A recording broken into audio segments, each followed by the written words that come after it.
Welcome, everyone, to the Tune Under podcast, another episode of the Southern Hemisphere's only dedicated Newcastle United podcast, as far as we're aware anyway. Joining me today from Melbourne is Mitch, Dimi, as we like to call him, angry Andy Carroll lookalike, apparently, according to Lee. So how you doing, Dimi? Good, mates. It's happy days supporting Newcastle at the moment. I don't know what to do with myself. We're winning games every 3 or 4 days. We're top half of the table. It's just uncharted territory. I'm pinching myself. Yeah, it's heady days. And we've got a special guest today, Daniel Garb, who is quite well known in Australia, and would like to get him, in his own words, to tell us a bit about himself and how he came to support Liverpool. Take it away, Daniel. How are you doing? Good, lads. Thanks for having me on. Thanks for coming on. Football with opposition fans. I mean, I've been on the United podcast in Australia. That was good fun. I've been on a couple of times. If I can get through a show without us abusing each other, I'm sure I can do it with Newcastle fans. So this should be enjoyable. Mate, became a Liverpool fan in '89. First game I remember watching was the FA Cup final that year. We beat Everton 3-2. I was only 5 or 6 years old. But I just remember watching it and thinking, watching them sing You'll Never Walk Alone and not really understanding what they were singing about. And it was obviously just after Hillsborough as well, but realizing there was something special about the club for me. Liverpool won the game 3-2. I was obsessed with John Barnes. That was it for me. I was sold. So it was tough to support in those days. I'm not sure how old you boys are, but, those are the days without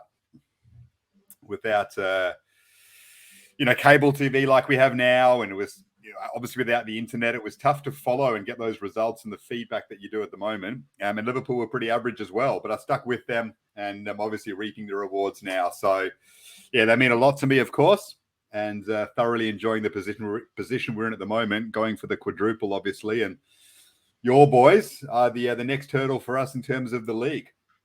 Indeed, it's kind of interesting to hear you say about that, because I mean, when I started supporting Newcastle, I was living over in Perth at the time, and yeah, it was like kind of websites on a Friday, check out what the latest gossip is, who we're going to sign, and then you'd sort of log in on the Monday and see who's won. That's all you were getting. I remember going to the FA Cup final. Newcastle against Arsenal, I think it was, and it was literally in this top floor deck of some dodgy nightclub, really sketchy SBS signal. That was all we had. So you made the best of it, and like you, I think we're reaping sort of the benefits now of all those hard yards put in, supporting them through thick and thin. So it's been quite good, yeah. Well, I mean, the internet was a blessing. I remember the days when you'd literally have to wait till a Monday and Tuesday morning and go to the back of the paper and read the classified results to find out how they went. There were no articles on how Liverpool went on the weekend. There might be like one Premier League article, but you'd have to wait till the Monday morning to get the Saturday results, the Tuesday morning to get the Sunday night results. In the paper, in the classifieds, you'd read through. Maybe they'd have the goal scorers in brackets in a table. Like that's how we grew up, with like one live game a year, the FA Cup final. That's all you got, and like the highlights show on a Monday night, which obviously was something you waited for. So, yeah, different times, but it makes us love our clubs even more because we know that we put in a lot of effort to follow them back in those days. Yeah, it's interesting as well with obviously you're involved in commentary and sort of sport in general in Australia, so you'll have seen the development through a lot of sports, but I think the development of how well the Premier League is marketed overseas now and how available it is to everyone. I mean, I still find it weird that we in Australia get all the games live. We can watch any game we want, any highlights we want. And the poor bastards over in the UK, they've got to find dodgy streams to find all their 3 p.m. kickoffs. Yeah, well, I mean, I lived there for 5 years. You probably lived through it as well. I mean, it's hugely frustrating. But when you live there, you understand why it exists. And it's a beautiful thing as to why it exists, because it's all to protect lower league football. So people still go to games. I mean, if you had the 3 o'clock Premier League fixtures on all the time, nobody would go support Barnet or Oxford or Cambridge or, Plymouth because they'd be watching the Premier League at 3:00, all the games and all the scores coming through, right? So I love that they protect it. It's a really good thing. But yeah, when you're over there, it's a bit painful. Hard work, yeah. So obviously we're both in some pretty good form. I want to pull up what we've put together as our very rough idea of what the team selections are going to be. So we'll pull up the Newcastle team first. So we're kind of thinking along the lines of we're going back to what was serving us well. We obviously changed things around for the Norwich game. We played well in that, but obviously Norwich are not a great side, so it's going to be a little bit more of an easier game to sort of rest some players in. And we had 3 games in 7 days, so it was definitely worthwhile resting our players. But I think we're pretty much in consensus that we've got our strongest side back out again if this is the team that we pick. So for those on audio podcast, we're going for Dubravka in goal, Kraft, Shah, Byrne and Target as our back 4, Bruno, Shelvey and Joe Linton in midfield, and Almiron and Wood to come back in with ASM moving back out to the left. So Dimi, walk us through that. What do you reckon? Yeah, I think that 11 deserves to be the starting lineup. I mean, the performance against Palace probably deserved the players to keep their spot. I mean, it was the right thing to do in terms of the quick backup to Norwich to rest a couple. I think Almiron, as hard as he works, he probably deserved the rest, and Shelvey as well was probably due for a rest. So I think that's spot on for the lineup. I think that's probably going to be our best lineup, pending whether Trippier makes a recovery this week or the week after, and Wilson hopefully not too far behind. But I think as it stands now, that's our best team, and I think will give us the best chance to cause Liverpool hopefully some sort of threat on Saturday night, our time. Yeah. Anything there, Daniel, that sort of stands out as an issue for you guys, or? There's a bit. I mean, you guys are going really well, and it's a massive danger game for us. I have no doubt that City are looking at our fixtures, just like we're looking at theirs, and going, all right, which game can they trip up in? And this is one they'd be circling, going, yeah, that's a tough one. Newcastle flying away from home, coming off Champions League. Yeah, that's one they might drop points in and give us some respite. We're looking at Wolves away. That's the game. Is like, when's that fixture going to take place? That's the game where City might trip up. Or Leeds away if they're still battling relegation. Maybe they can fire up for one. So, yeah, this is one that's a big concern. And that midfield 3, I think, is the biggest worry because it's a strong one. It's a physical one. Shelvey, Bruno, Joe Linton, it's experienced. You could disrupt us a bit in midfield potentially. And if you can, just maybe even that contest in the middle against us a little bit, which is not easy to do. We're so strong in there. We're so strong all over the pitch, of course. But if you can, then in St. Maximin, you've got obviously on his day, one of the best attackers in the league who can cause us some problems. Obviously back Van Dijk and Matip or Konate if he plays against Chris Wood because they're just such brilliant defenders. And I'd back our attackers to score against anyone. And looking at Byrne and Shah, very good physically. But I think we can move them around. If it's Jota or Diaz, obviously Salah and Mane, their flexibility can disrupt any defense. But it's that midfield 3 that I look at and go, well, it's strong now. Bruno getting forward and starting to score goals. Shelvey, I mean, I used to love watching him at Liverpool. I used to really like him, but he's just the most inconsistent footballer. Like he can dominate. He is so talented, and he can tear a game apart and then lose you a game in 5 minutes just with an absolute brain fade. So he's got that in him. But if he holds it together, and he'll probably be fired up to play Liverpool, you've got a very good midfield 3 that can match it against us. So that's the area of the park that concerns me the most.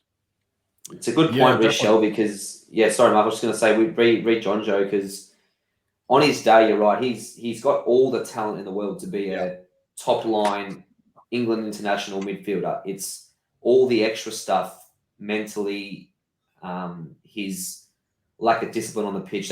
It's all that extra stuff that precludes him from playing for a bigger club.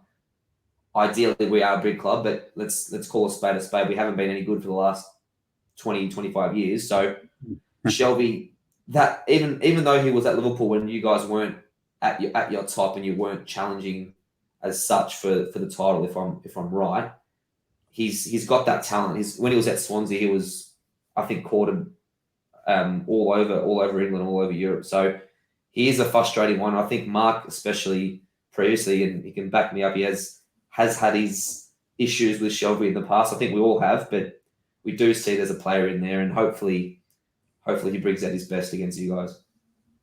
He just has brain phase. If he can eliminate the brain phase from his game, he's fantastic. But he's too far gone in his career now to eliminate them. It's just who he is. You know, I just don't think he's the smartest footballer ever, but he's a very good one.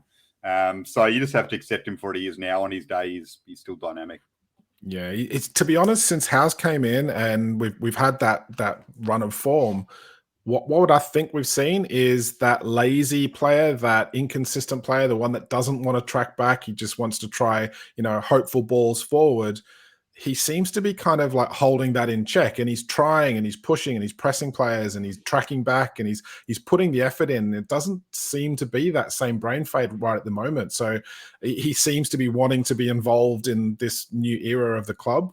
He's been here for a while, so he's obviously like decided, well, this is it, and I can actually make a difference here, and I can play, and maybe we can win something. So he seems to be trying his best now. So we'll swap over to what we've put down as our Liverpool side, but I will obviously hand over to you and let you walk us through who you think should be in there, who you think probably will or won't be out of that team. I think that looks pretty spot on based on what we are likely to do at the time of recording tomorrow against Villarreal. So it looks like Henderson will be straight back in, and that Diaz is going to start, and that Konate could start. Those are the three players that we are constantly changing. So Konate and Matip are basically changing almost every game. And then Henderson and Keita are changing, not every game. Henderson's still the number one option, but when they want to just mix it up a bit, give him a rest, it's Keita that comes in. So Henderson's set to play tomorrow. Yeah, wouldn't surprise if Keita plays against Newcastle, but he could also start Henderson as well, depending on how things go against Villarreal. If we happen to do well, wants to bring someone off early, then they get more of a rest. That's possible. You'd think Jota would come back in because it looks like being Mane, Salah and Diaz, as I said, for Villarreal. It's the kind of game, if he's right, I'm not sure if he's going to be, that you'd see Bobby Firmino potentially starting, just because it could be physical. Newcastle are going well. Spoke about that midfield that you've got up and running. They might want someone who can drop a bit deeper and just help out a little bit, get a foot on it. Maybe Bobby comes into the frame for this one, but that's likely to be how it is at the moment. And we've just obviously we're a juggernaut right now. It's amazing to watch, and they're just so focused on every game. They're just a machine at the minute. So it's going to be a very tough test, but every game we play at the minute, we back ourselves to win. That's just the mode we're in right now. Yeah, and it's nice to have that much quality to call on, to be able to sort of rotate the squad like that and not actually feel like you're weakening in any particular area. It's like, we could play this player or we could play this player, and it depends on the day. It's like, it's a nice thing to have.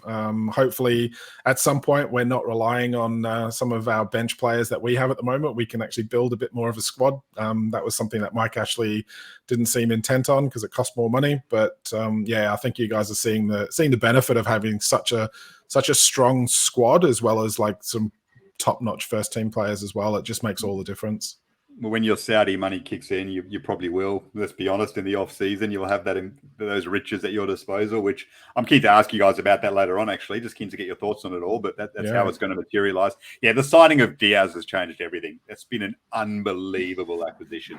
Yeah. He is so damn good. What a player! Yeah, how we got him for like under 40 million. Like most of our signings, like I'm a Liverpool fan and all that, but I'm sorry, like it's amazing how we've got Jota, Salah, Mane, Diaz, all of them for like under 40 million pounds. It's ridiculous when you look at the market these days. Obviously, Robertson for 8 million is the steal of all time.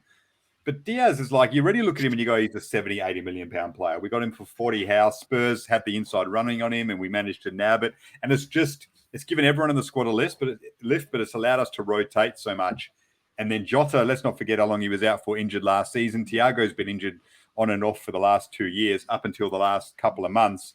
And now we're seeing the benefits of him just being fit and up and ready every single game, giving us way more flexibility in there. And now we've got a ridiculously strong squad. So, it's a nice position to be in. It helps us at the moment when we have to get through so many big games. No, indeed. Dimi, what's your thoughts? Scared? Yeah, it's quite daunting. Yeah, like Daniel said. I mean, when you can talk about we might bring Firmino in, we might bring Diaz in. I mean, he hasn't even spoken about Origi, who always seems to come up with an important goal and an important game every season. So it's just an embarrassment of riches for them. And I think, like Daniel said earlier, in terms of the pace up front, I think that's going to be the big problem, the big worry for us this weekend. I think the way we like to press and try to play a little bit more on the front foot these days with Eddie, I think that could be quite dangerous with the pace of Salah and Jota and Mane out front. I think that could be probably not a great one-on-one matchup when you got Mane and Salah running at Big Dan Bird and Share. That could be dangerous, but we just have to hope that the Brazilian dynamic duo in the middle can control the game for us. Yeah, it's interesting that one of the big standout games for me where we really got punished for playing our own kind of high press attacking football against a very pacey counter-attack team in Spurs. We got absolutely slaughtered. And my concern going into this game has always been they've got pace, they've got quality up front, and Liverpool are easily able to just pick us off on the counter-attack if we start trying to play above our station. We've done well, but let's not forget where we are and who we're playing, and think that we're going to go out there and dominate the game, because we're clearly not. Liverpool's got too much quality everywhere. We've got a good team spirit, but we need to kind of, as you said before, we need to call a spade, and we need to really sort of realize exactly who we're playing and what we need to do to kind of like keep that game tight. So I just want to kind of quickly touch on the current league table, and the form table. Obviously, that is pretty impressive. You got a nosebleed up there, boys. Oh, for both teams, it's crazy. We've been looking at the bottom six for the last 3 months, and all of a sudden now we've turned the page. We're in the top half. Yeah, it's just crazy. We can we don't need a full table. We can just look at the top half now. It's great. So yeah, obviously Liverpool's on a fantastic run of form. It's clearly a must-win game for you guys. So I think everyone will be up for it. Obviously, Klopp's been trying to get it postponed. Hasn't happened. Our current run of form it's just been outstanding since that Spurs game. I think the team's just been galvanized into a whole new level of commitment to the cause from everyone, even players who aren't necessarily playing regularly. They're all seemingly so happy when we score, so happy when we win. It's seems everyone's in it together. What I am particularly worried about, and going into this game, I was expecting, give it 2 or 3 games ago, I was expecting us to get absolutely slaughtered. I thought we would come out of this 4-0, and that would be a good result for us. Because it's at home, I think, and how good we have been at home with the crowd on everyone's side, I do feel that there is that chance of an upset. Even though it might be remote, I still think we do have this chance of, on the day, getting behind everyone. Liverpool being tired from their trip away, it is still there, and I think it's going to be interesting to see. I think Liverpool's got plenty of quality, but maybe we can take advantage. Dimi, how do you see the game going? We'll do our predictions at the end, but how do you reckon the game's going to go? And look at the table; it's just a thing of beauty at the moment for us. It's amazing, isn't it? I mean, to think when we started this pod, and even after we started this pod, in this turn of the year, if we thought with 4 games to go, when we looked at that last 4 games, we had Liverpool at home, City away, Arsenal at home, Burnley away. We all dreaded that last game against Burnley. We thought, we've signed Chris Wood. What's going to happen? Newcastle style. It's going to come down to the last game. Chris Wood's going to play. He won't score. Whoever Burnley is signed up front, they'll score. We'll go down. We'll be the laughingstock again in the Premier League. But thank goodness it doesn't come down to that. And now we can go to this game relaxed. We can go nothing to lose, nothing to play for. Obviously, we still want to finish the season well, but we can go there with that added relaxation, so to speak, that we are safe.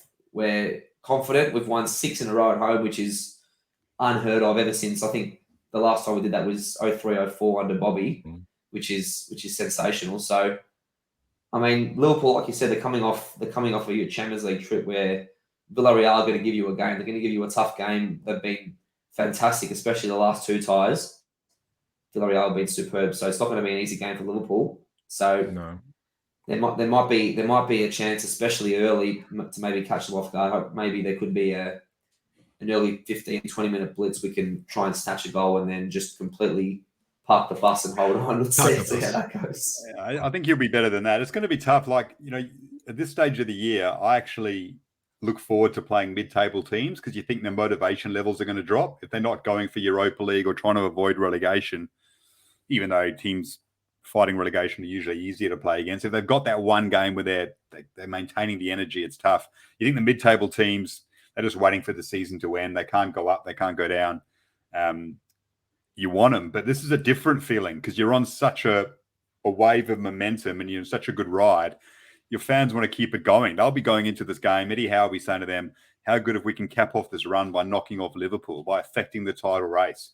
I mean, St James's Park, I've been there a few times. It's going to be absolutely pumping for an occasion like this in the hope of beating Liverpool and making the headlines and having a day out to remember. So, to be honest, I'm probably more scared about this game than I am Villarreal at home. Nothing again, like they're a very good team. It's going to be a tough tie. People who are saying Liverpool have got an easy draw, have got rocks in their head, like it's not going to be easy. But I somehow think it's going to be, because it's after the Villarreal game, short break, away from home, you're going so well. I think it's going to be a tougher game than the Champions League semi-final that we have at home, that we're likely to have on our own terms because we always do at home. So, yeah, I'm really worried about it. I mean, I'll back us to win, but it wouldn't surprise me if you nab something from the contest, which would be obviously a big setback for us.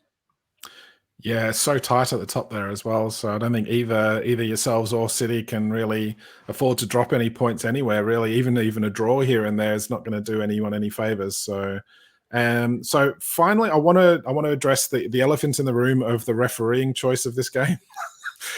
In particular, the one on VAR. So the Liverpool game early in the season, a lot of Newcastle fans had some serious misgivings about Mike Dean's performance on the pitch, and he is now in charge of the VAR for this game. And given that Andre Mariner is the actual referee in charge, and we haven't won a game that he's refereed for God knows how long, those are kind of like the omens for me that it's just like, yeah, this is not going to go well. So one thing that we can look at as well is our head-to-head at St James's Park, which isn't making particularly good reading for Newcastle either, until we go back to the 2015-2016 season. So obviously we've had a couple of seasons outside the top flight in amongst the last few years as well. But the last few times Liverpool's been to St James's Park, we've managed a couple of draws. And to be honest, I would probably be happy if we manage that, but that's looking like some pretty good form. Daniel, what do you make of the recent form table? Well, the game that stands out is the 3-2 in 18-19 when Origi scored that late winner, and hopefully we'll be channeling that. Like, I imagine Klopp will be looking to it before the game or at halftime if it's even, saying, remember we did here last time, and that stays in the players' minds, and that's the beauty of the position we're in right now. Like, you just always know you're a chance of a late winner because we're just so mentally strong. Like United, we all saw United do it over and over again in the 90s. Like, that's not luck.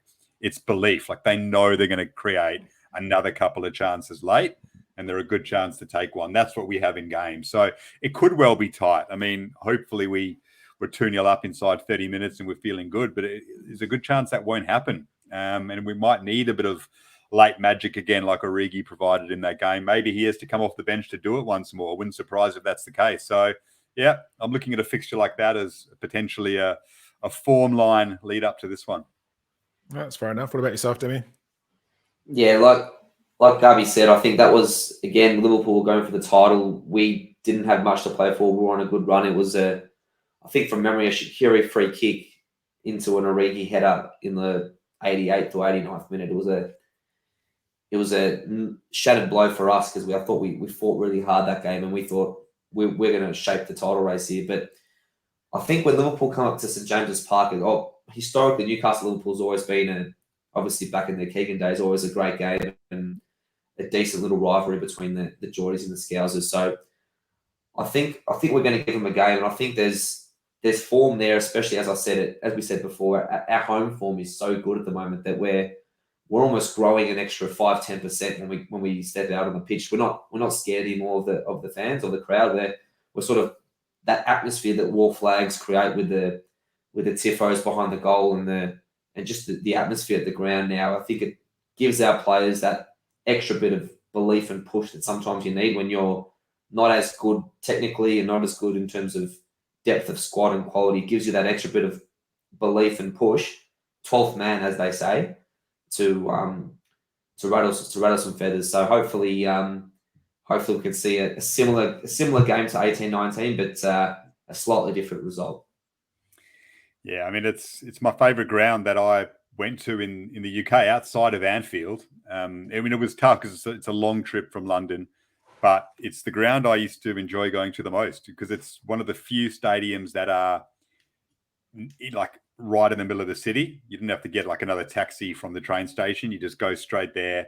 There's always that buzz, and I just love the uniqueness of the one big stand and then the one small one, and you stick the friggin' away fans up by the moon. Like, it's ridiculous where they put the away fans there, but it just pumps. It absolutely pumps, and even when you're going badly, like, you know, it'll go off because you're all furious, right? But when you're going well at the moment, it's it'll be electric. So yeah, I'm looking forward to it, boys. It's going to be a big night, nervy one, but bring it on. Yeah, used to love going to Newcastle. I'd get in the taxi, and first couple of times I was there, I'd ask them, "What do you think of Mark Viduka?" And they'd all start slating him, saying, "Yeah, he was a great player, but he earned too much money and didn't turn up enough," and all that. So it always brings back good memories. And then you'd go away from the ground and you'd see people getting on the terps already in the city, and my goodness, that's the sight in Geordie Town, watching everyone getting ready for a big night out. Oh my goodness.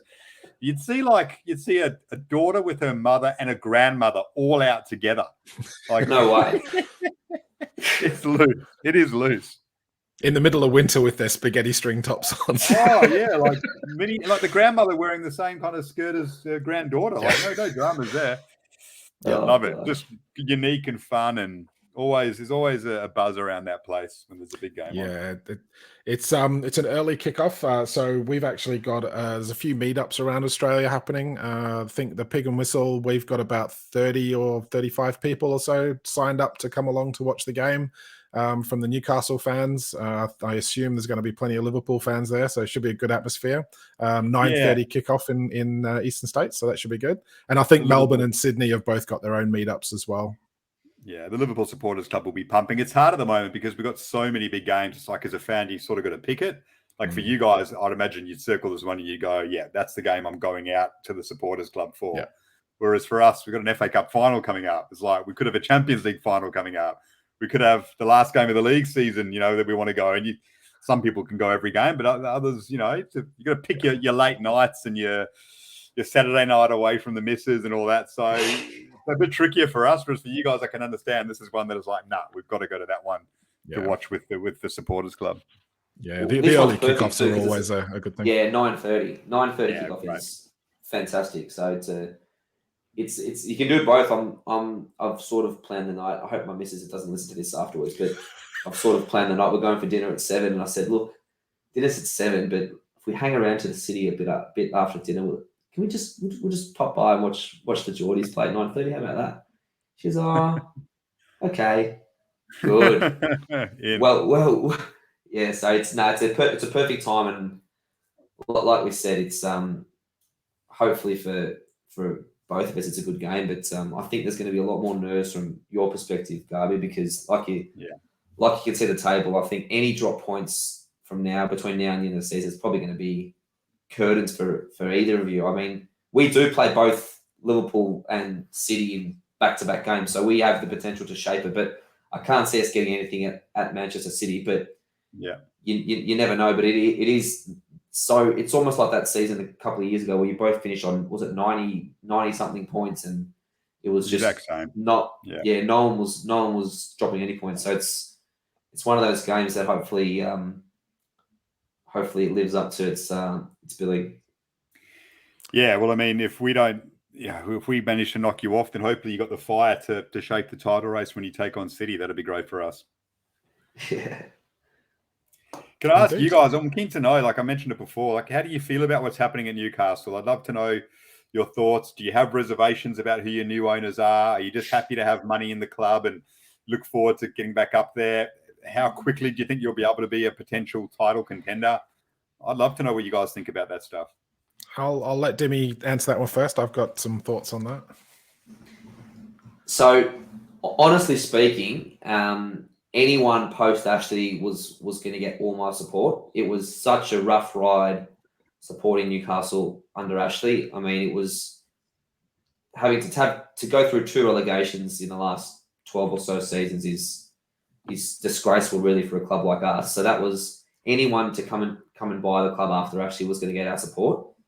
The fact that it's Saudis and there's unlimited money is obviously, it gives you that little bit of extra belief that your club can do something. I mean, obviously there's always going to be that, and don't get me wrong, I'm not condoning what the Saudis do, but all across the world in football, in sport, in any walk of life, there's always going to be shady dealings. There's always going to be reservations about where the money comes from or what people do. So as far as I'm concerned, I'm not sure what Mark's opinion is, but I'm a football fan.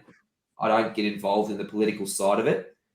So if the Saudis stump up the money and invest into the city and invest into the club, I'm going to support that ownership, and I'm going to support, obviously, we want Newcastle to do well as fans. And these days, the only, probably Leicester City aside, the only way to do anything in the top line of football is to have money. So for me, I try to separate the political side with football. I'm a football fan. I don't like when journalists have a go at Newcastle fans saying, "Oh, why aren't you outraged about this? Why aren't you outraged about that?" Because at the end of the day, we're just football fans supporting the black and white and hoping we get the 3 points every week.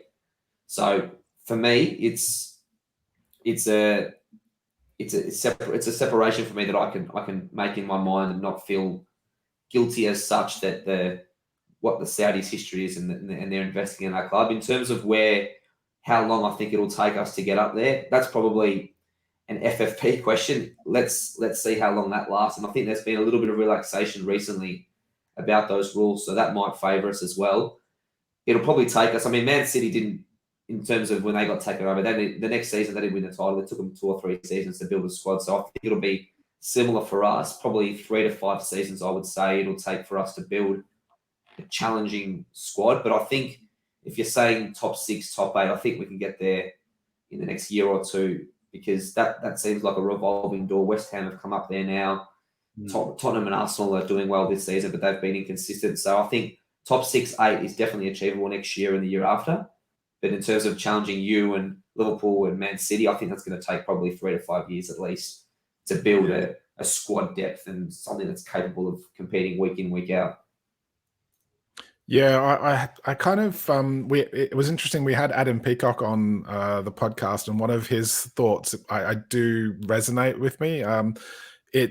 We support the club. You know, we've supported the club all through the hard years under Ashley. We've supported the club before Ashley. We've supported the club as long as we can remember. We can't just stop supporting the club that we love just because new owners come in. We can disagree with their politics. We can disagree with their policies, but at the same time, I don't agree with just like, oh, well, they shouldn't be involved because of such and such and such and such, and it's sports watching.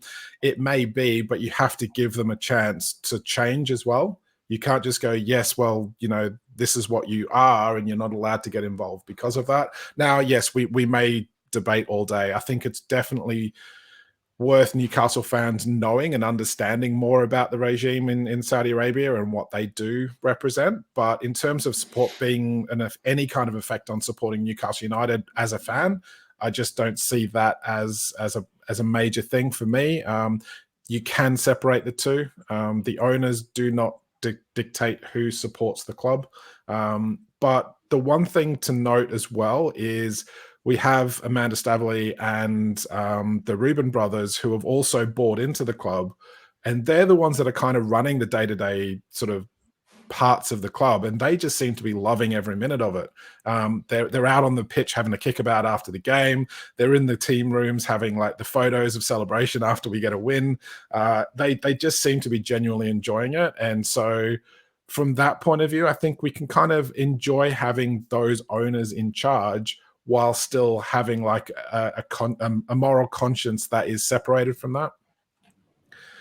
In terms of speed of turnaround, realistically, I was expecting that a 17th place finish would have been great this season.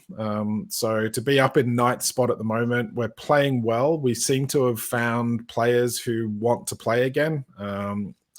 I think adding a little bit more quality in the summer, adding a little bit of squad depth in the summer will go a long way to us competing for that top half regularly and pushing the European spots. I don't think we'll get it next season. And to be honest, we don't have the squad depth at the moment to really cope with a European campaign. And that's my big concern. If we get there, great. If we don't, then it's a good building process. And from the new owner's perspective, they're trying to build the club as a whole.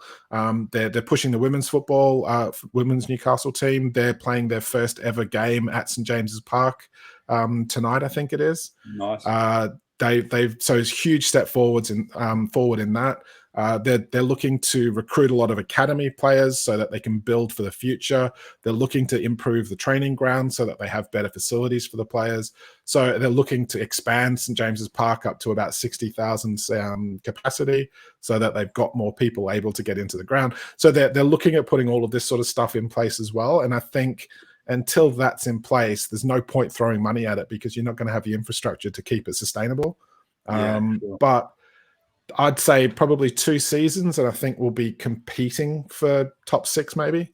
But yeah, as Dimi said, I think it's going to be a lot harder to push into that, championship kind of race like Man City did because Man City's there, Chelsea's there, Liverpool's there, Man United are going to spend big again. Tottenham is still spending. There's a lot of teams in and around there now, so it's a little bit more mouths to feed at the dinner table sort of thing. So we are going to have to build up slowly and make it sustainable. So yeah, I'd say within 2 years, sort of pushing up, maybe trying to get a good cup run, win a cup here and there. Within 5 years, maybe pushing into the top 4 Champions League spots. But hopefully it comes sooner. Yeah, being a golfer, I equate it to like if you're an 18 handicap and you decide to really focus on your game and get lessons and work hard, you can come down to a 10 handicap really quickly. But then getting from like a 10 to a 5, that's really difficult. Now, that's kind of what Newcastle are right now. Going from relegation to a top half team, that's easy. You buy a few players. But then going from top half to top 6 and then a title contender, that's like a massive step. Yeah. But, the pockets are deep. So there's a fair chance you'll be able to give yourself a good crack at it. I'm happy for Eddie Howe. Always liked him and liked the way he goes about his football. So you've done well there with your managerial appointment. It is sports washing, but as you guys said, I agree. It's not for you guys to sit there and all of a sudden stop supporting your club because of it, because that's unfair on you. You've supported your club forever. Why should you stop because of something you had no control over? But I think the speaking out over it and the highlighting that this is what they are actually trying to do is to improve the image of Saudi Arabia. That's important, but that doesn't mean that you shouldn't go to the game or look forward to watching your team win games of football. You should embrace that still because that's your club. But I don't think there's anything wrong with calling out the other stuff along with it. It's great. It's great for the league to have Newcastle up and going. It is. It makes it a more vibrant Premier League. That is for damn sure. Because you're a massive club and you add a lot to it, and it's healthy. So we get to see that on Saturday night with a game that everyone's all of a sudden looking forward to. No, it should be good. So we'll not spend too much longer on this. We've kind of talked about the game. We'll have a quick recap of who's tipping what for the game. I am going to personally go for a 2-1 loss, but that's me being realistic. I haven't got my Dimi crystal ball out of optimism here. So Dimi, what's your prediction? Because you're on a roll at the moment. I am on a roll, so I've been thinking about this all day. My heart wants to say it's lucky number 7. We're gonna somehow snatch an RC 1-0 win, but my head does say that Liverpool are going to be too strong. They've got too much to play for. So I'm actually going to predict the same score that we had in 18-19 of 3-2. I don't think it'll be a last-minute winner. Hopefully not this time. Well, that'll be a messy Saturday night if it is, but hopefully not a last-minute winner. Hopefully it's a good game, though. I think it'll be a 3-2 loss, and I think the fans will walk off. They'll probably be cheering us off and applauding the effort, because I think if we can compete with Liverpool in this game and really take it up to them, that really shows us how far we've come in 4 or 5 months under Eddie Howe compared to where we were under the previous manager, who, by the way, he's not going to get West Bromwich Albion promoted. So good job, West Brom. But yeah. So sadly, my run of predictions of wins is over. I'm going to predict a 3-2 loss. Hopefully, I'm wrong and my run ends. But I'm going to predict a 3-2 loss. Yeah, I think 3-1. I think 3-1 to Liverpool. I can see it being tight. You can see it being 2-1 for a while, and then as you push numbers forward a little bit, we might grab one on the counter attack and close it out. So not an easy 3-1, but a tough 3-1 is how I see it going on what will be a very tough test. Yeah, as long as they come out of it and they don't get embarrassed like the Spurs game, then I'll actually be quite impressed. It's like, just fight it through.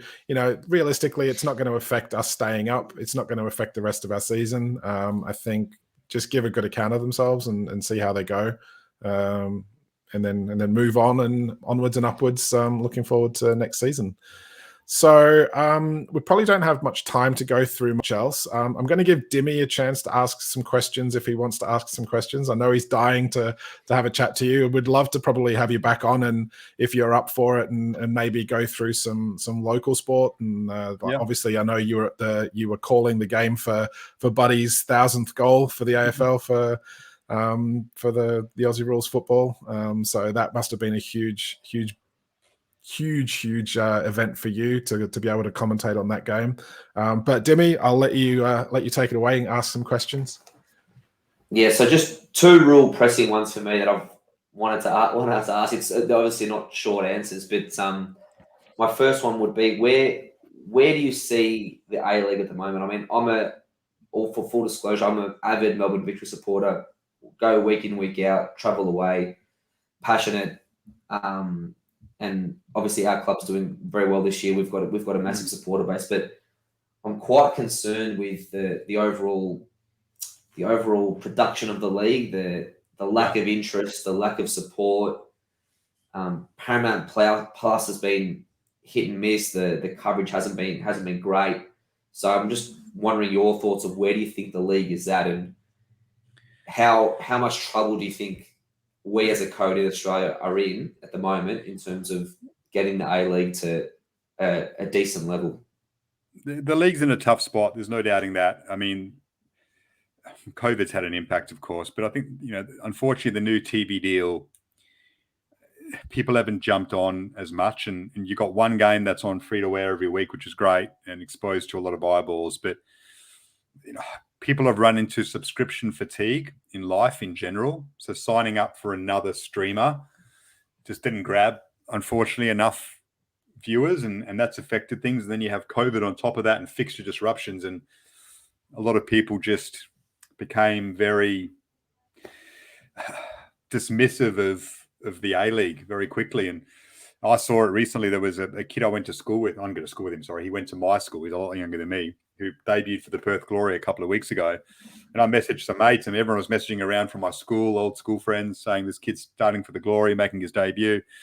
And I had mates message me saying, what's it on? Is it on Fox? Can I watch it on Fox? And these are actually guys who are football fans. And some of them who used to watch a lot of the A-League. I'm like, are you guys serious? Like, it's been on Paramount all season. But that's where it is, unfortunately. And they just go, it's like $2 a week, just sign up. It's like, it's less than a coffee. Like, what the hell? But that's the way it is, unfortunately, at the minute. And that's the situation. People have got subscription fatigue from COVID and signing up to so many providers that they just don't feel like doing it again. And they can't be bothered, and the A-League isn't grabbing them enough. So we need to find a way in the off-season to change that, whether it's marquee signings or whatnot. We need to find a way to change that. And that's on the bosses to get more people to sign up, or you change the deal in some ways to get more people to watch. It's Do you important. think marquee signings are the way forward? I mean, obviously, I'm a Perth Glory fan, and Daniel Sturridge has been a unmitigated disaster for us as a trophy signing. And quite often, I feel like the marquee signings are not quite. They're there as a name, but you don't get the performances out of them. So you're not seeing the quality on the pitch to generate the interest and push the other players forward. I still think they are the best answer if you can get them right, and then if you can maximize them. It's a very difficult thing to do because you've got to get the player at a good enough level. Like, I know if Daniel Sturridge had come here and delivered on what we thought he might be able to do and banged in 7 goals in 3 games, people would have subscribed. I want to watch that. I want to watch Daniel Sturridge in the A-League tearing it up. I'll pay my money now. Like, it is as simple as that, unfortunately. So, yeah, I think marquees are a huge. It's just the way we are in Australia. We're a nation full of Euro snobs in a big way. With the amount of people that are obsessed with the Premier League and obsessed with European football and international football, but don't care about the A-League. I mean, it saddens all of us because we like our Aussie teams and we watch it for what it is. We don't sit there and go, this is rubbish. We don't sit there and compare it to a Premier League game. We watch it because it's our football in our backyard, right? And that's how it should be for everyone. But not everyone's the same as us. So people look at it that way. That is our market. We need to find a way to bring those people in. And then when they do come in, keep them there. You're not going to keep all of them. Some will always just come for the ride of the marquee or a team that's winning, but you can keep some if you market to them correctly. And hopefully they can do that in time. Marquees are certainly not the only solution. There's got to be many more, but I think it would help. And then plenty of other ways to get people to sign up and get bums on seats in games and generate some more excitement. It's been up there before. It's in a lull now. I think it can get up there again for sure, but it's in a tricky spot at the minute, obviously. Yeah, definitely. Dimi, you had another question? Yeah, I agree with what Daniel said. It is a tricky spot, but it's the league has shown here, and the interest probably mid 2010s was probably at its peak when Wanderers first came in, and crowds were buzzing. Victory crowds were big. Wanderers crowds were big. Everyone had the intensity on and off the pitch was fantastic. So I think there's definitely scope there to get people back invested in the game. It's just tapping into that is the $1 million question. But the last thing I wanted to ask you, Garby, was Socceroos. What do you think about our situation at the moment? I dare say you're probably like most of us thinking we're not too confident of getting through here against the UAE, let alone getting through Peru. So what do you think our chances are to get through that game? And were you happy that they stuck by Arnold, or did you think we needed a change to come into those 2 games? No, I thought it was probably time for a change. I thought Arnie had a crack at it. It looked like his own belief had dropped off to a point where it was time to make a change. And, for me, you go to your person who's your option for the next 4 years and say, well, why not have a free crack at the playoffs? Like, we don't get through, doesn't affect your standing whatsoever, but have a free crack at it. We might get through and you can go to a World Cup. We just need a change. So why not, if you want the job after Arnie, why not take it now? That to me seems like a logical way to go about it. But I don't think they were far enough in that process. And then you just got to stick with the person who you've got. Maybe the time off between the end of qualifiers and those June games refreshes everyone, refreshes him, refreshes the squad. We can regroup and have 2 big games and make it. UAE will be difficult. I watched them beat us at the Asian Cup in the quarterfinals. I was there. They're a good team. They were missing players. We were missing players, but they got it done. They were in their own backyard, but still, they beat us. Qatar will be like a second home for them, even though we played a lot there. So I reckon that's a 50-50 game. But and then if you get past them, Peru is very difficult as well. Like, Peru would have had a long break before that game. They'll be well rested. How much football have they played in Qatar, though? Maybe they'll find it a bit difficult to adjust to, although I'm sure they'll go there and acclimatise. It's such a big game for them. We'd have had a week break. We had that win against UAE. We'll feel good about things. It's a chance for us to cause an upset, but they deserve to go in as favourites. If they've knocked out a Colombian side with Luis Diaz and a Chilean side with all their players, I mean, it's going to be tough, right? But, look, I'd say it's very unlikely from where we are, but 2 games, few months off to rejuvenate. Hopefully, all we can do is hope. Exactly. Yeah, fingers crossed. It's just that Australian fighting spirit when it comes to football. Really, it's like it always seems to be there. So yeah, hopefully they can tap into that and after their rest and pull something out for us and yeah, give us another World Cup under the belt to get behind. Not that I'm looking forward to the time zone differences for that one either. No, exactly right. But yeah, it'd be great to be there. It's always very, very special. But hard to know what will happen. It'd be a big shame if there's a World Cup without Australia in it. We've grown so accustomed to it. Yeah. So we may as well call it there. We'll let you go. Thank you very much for joining us. It's been really good to have a chat about all things Liverpool and Newcastle for tonight. It's been a pleasure having you on. Thank you for anyone who's watching and listening to the podcast. Please like, subscribe, tell your mates. Sort of get us the exposure. We're doing really well and we're having a ball doing this as well. So let's keep that one going. So thanks very much, guys. Dimi, pleasure seeing you again. Thanks, mate. Take care. No worries. And thanks very much, Daniel, for popping on. It's been an absolute pleasure. No worries. Thanks for having me on, boys, and go the Reds. Cheers. Thanks, lads.